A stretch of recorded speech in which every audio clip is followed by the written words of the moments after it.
Arthur Percival. Churchill called Singapore an impregnable fortress. Percival proved him catastrophically wrong. February 1942. On paper, Percival holds 85,000 men, more than double the enemy's strength. Facing him, Japanese General Yamashita, with just 35,000 soldiers and a gambler's nerve. 1 week later, Percival walked out carrying a white flag.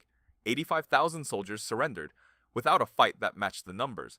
Churchill called it the worst disaster in British military history. Heinrich Himmler. He ran a secret police force. Hitler handed him an entire army. What happened next was inevitable. January 1945. The Red Army is driving toward Berlin. Hitler, in a moment of desperate delusion, gives Himmler command of Army Group Vistula. 0 battlefield experience, 0 instinct. He positions defenses poorly, leaves key sectors exposed, and the Soviets smash straight through. By March, Hitler removes him from command. Himmler's response? He checks into a sanatorium, claiming flu. A police chief playing general, while real soldiers paid with their lives. Hermann Göring. He made a promise to Hitler that math could never keep. 300,000 men paid the price. Stalingrad, 1942. The 6th Army is surrounded. They need 700 tons of supplies every single day to survive.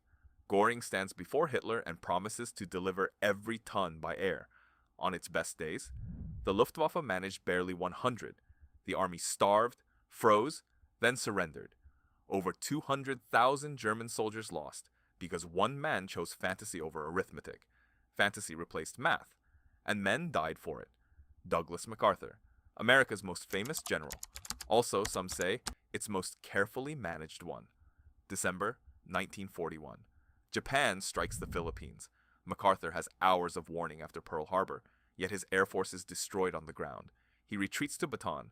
His troops suffer terribly. His own men nickname him Dugout Doug.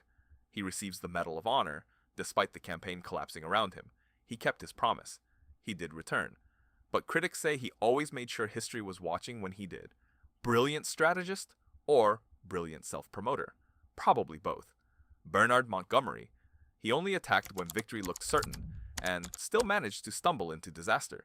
Yes, he won at El Alamein, but he had massive numerical superiority, more men, more tanks, more aircraft. Then September 1944, Operation Market Garden, his bold plan to end the war by Christmas. Intelligence warned SS Panzer units were near Arnhem. Montgomery pushed ahead anyway. The British 1st Airborne was shattered, around 17,000 Allied casualties. The war dragged on for months more. Caution built his reputation. One gamble nearly wrecked it. George S. Patton. He was one of the greatest battlefield commanders alive. He was also dangerously personal. March 1945. Patton sends 300 men, 60 miles behind enemy lines, to liberate a single POW camp. Inside that camp, his son-in-law. The force is ambushed, dozens killed, most captured. The mission collapses entirely. Then there were the slapping incidents, calling shell-shocked soldiers cowards.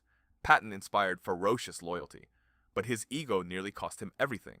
A warrior's instinct, filtered through a dangerously personal lens. Erwin Rommel, the Desert Fox, the most romanticized general of World War II. But how much of it was real? His early victories in North Africa? Against disorganized British forces, with Goebbels' propaganda machine amplifying every win into legend. His logistics were a constant mess. He repeatedly outran his own supply lines. Even Churchill praised him publicly, partly just to explain British defeats. Then came El Alamein. Against a well-supplied, coordinated enemy, Rommel lost.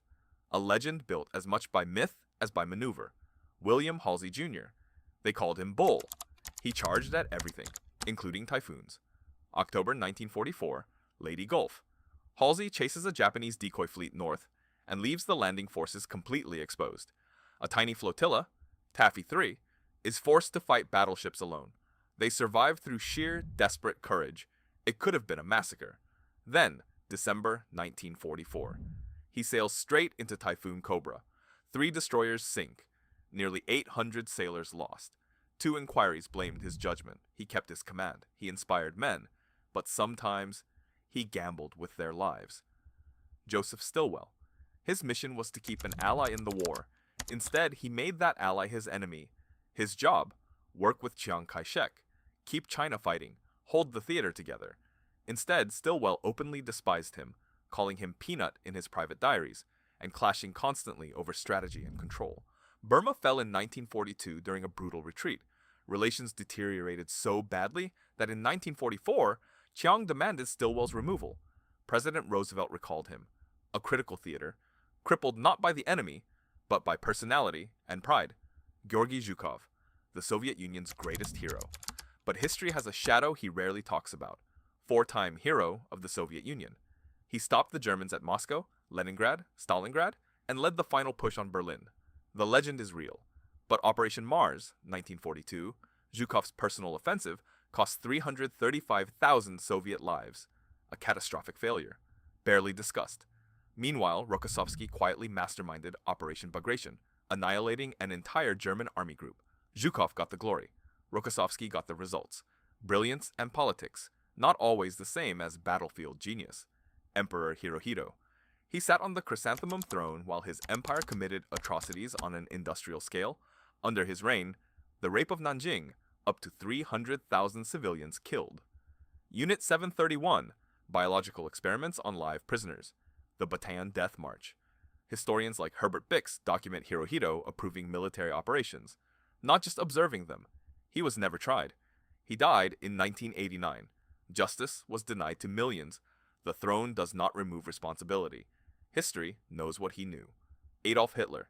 He didn't just lose the war. He personally engineered Germany's defeat, step by catastrophic step. 1941. Halts the panzer advance on Moscow to chase Ukraine's resources. Momentum lost, never recovered. Stalingrad, the 6th Army is surrounded.